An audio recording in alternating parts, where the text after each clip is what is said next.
Whisper of a Psycho, written by Ffion Hutchinson, directed by Joseph Veevers. The role of the Doctor will be played by Joe Spoors, and the role of the patient will be played by Livvi Parsons. We recommend you listen to this podcast with your eyes closed and headphones on to get the full effect. Sit back, listen, and enjoy as we take you back to 1952.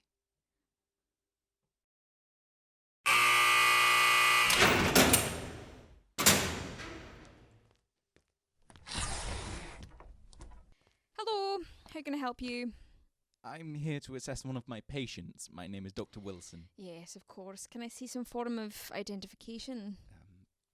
Here you are. Ah, newly qualified. Do you know where it is you're going? No, I don't, I'm afraid. No problem. It's Block C, room 24. If there are any problems and the inmate gets out of hand, there'll be a button next to the door. If you press that, somebody will come to your aid. The patient shall be with you shortly. They're just finishing up their reflection time. Thank you.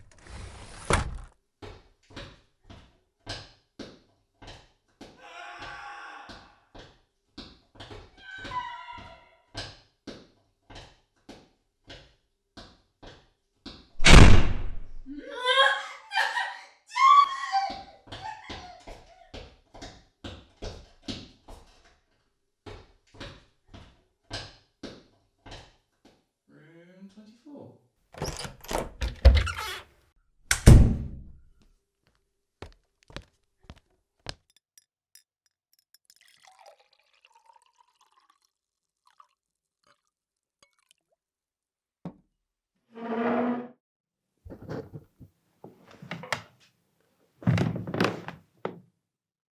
So, Isla Connell, 26-year-old female. She's mentally unstable, has a violent nature, and was arrested and institutionalized in May 1949 for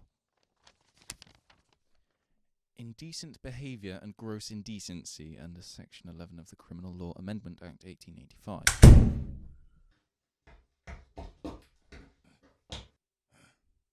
You have half an hour.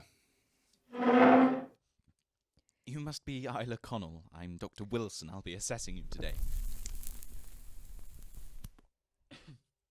You're not Dr. Dickinson?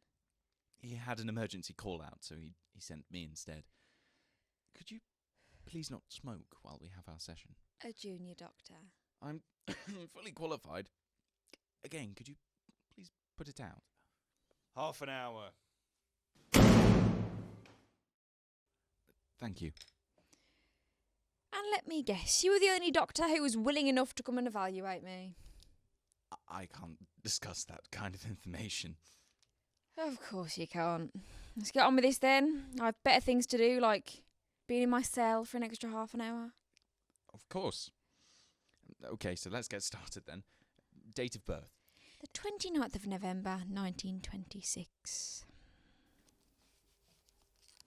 Would you say, in your opinion, that your mental state is standard? Yes. Why do you think you've been placed in this mental institution? That's a mindless question, Doctor. How so, Miss Connell? Well, if I'm not mistaken, it will tell you in your notes that I am a lesbian. So if you expect me to admit that I have delusions of cannibalism or that I savagely murder my husband in his sleep, I think you already know the answer to that question. Yes. Sorry, I mean, I can see your notes do reference gross indecency. I don't like that term. And how does being placed in this institution make you feel? Do you feel like it's a step in the right direction for your mental state? It makes me angry. I don't need to be here. I am here against my will. How can I be happy in a place away from the people that I love? What was your upbringing like? Were both your mother and father in the picture? Yeah. My mum volunteered for the local church and my father worked at a bank. So did I. Until I got placed here. I have 2 older brothers. My mum was caring. My father was strict. I finished school at 15, joined the Land Army to support the war effort. I'd never been arrested before 1949. I had 1 detention at school for forgetting my hat. Pretty run-of-the-mill there, wouldn't you say so, Doctor? Seemingly so, Miss Connell. You said your mother volunteers for the church, religious family, I presume. Yeah, Catholic. My mum and father are Irish. They came over to Dudley when they were both 18. Had my older brother. Has your institutionalisation affected your relationship with them at all? My mum took me to a priest to try and get some sense into me and cleanse me of my sins. My father hasn't had a full conversation with me since he found out. My mum still sends me birthday and Christmas cards. I know she's disappointed in me, but she blames herself. So does my father. Interesting. Are you having hallucinations, vivid dreams, nightmares? No. I've dreams, but I wouldn't say they're vivid. Okay. Are you experiencing urges to hurt people? No, I just want to go home. I don't want to be here. Right. What about you? Why are you a doctor, Dr. Wilson? I want to help people. Would you say your parents' reaction angers you? Why would you want to help people? People are the world's biggest flaw. I feel sorry for them. I want to help people become the best version of themselves. Even mentally insane murderers, rapists, schizophrenics, the gays. Most of them, yes. So you feel sorry for me? Yes. I mean, what did you do in your spare time outside the institution? Well, I worked at the bank in administration. When I had free time, I wrote poetry, short novels, monologues. I took walks in the countryside, read books. Saw myself as the artistic type. What sort of poetry? What were they about? Life. Could I have a glass of water? All this talking, my throat's becoming a bit dry. Of course.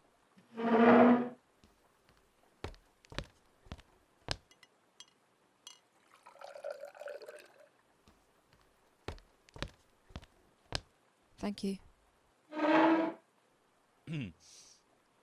Next question. Do you think I'm crazy? I haven't conducted a formal assessment on insanity on you, but upon first inspection, no. Why do you ask? All the other doctors here seem to think we all are, but we aren't. Can I ask you a question? Yes? What's wrong with your leg? Pardon? What's wrong with your leg, you limp? I was just wondering why. I had an accident during the war. It was farming machinery. What's a posh boy like you doing out in the countryside? Evacuee. Ah. Carrying on. Go right ahead. Have you had desires of sexual contact with the same sex in the last month of institutionalization, Miss Connell? Yeah. So would you say your treatment isn't having an effect? More like torture. I'm sorry. The treatment... No, it's not treatment. It is torture. They torture you. I mean, that can't be beneficial mentally. They should be helping you, not harming you. It is nothing to do with my mental state. That's what people don't understand. I am not mentally ill. I'm loving who I want to love, and they find it improper and disgusting and unnatural. It is natural. Love is natural, whether it's with a man or a woman. Why should they be able to walk free, loving who they want, but as soon as I love who I want, I get arrested and thrown into a mental asylum like a fucking test subject? What do they do to you? I'd rather not say. This is a safe space. I might be able to help you. You? Help me? How can you help me? You don't know what it's like. You're right. I don't know what it's like, but maybe if you tell me, I can try to understand and help you through it. No. They won't like me telling you. So they won't find out.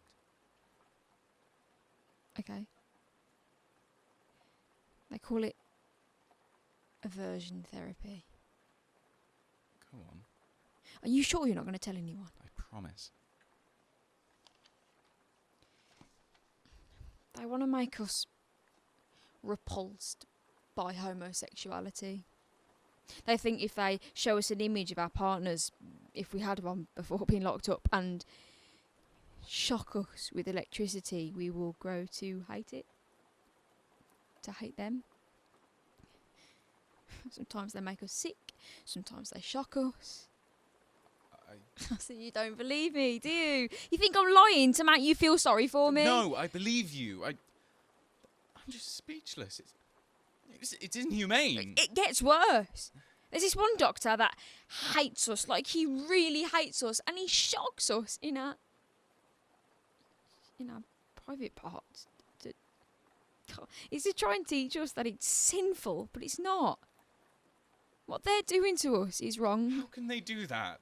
Didn't they teach you that at medical school then, I assume? Certainly not. I have to speak to my head doctor. You must have a way to stop this. No. You said you wouldn't tell anyone. If they find out it was me, they'll make the treatment worse. Well, how can it get worse I than that? I don't know, but believe you me, they'll find a way. How long have they done this for? Has it been since you arrived? No, they've only done it for a year or so. Started as religious therapy, then they tried this other type of therapy, and then it's resorted to this. It's only for the ones like me who are harder to convert. We're coming up on time. I'll talk to the doctor above me. Wait, what? You said that... To see if I can have further sessions with you. Well, usually I'll complain. But I'll be looking forward to it. Just let me know how I can help.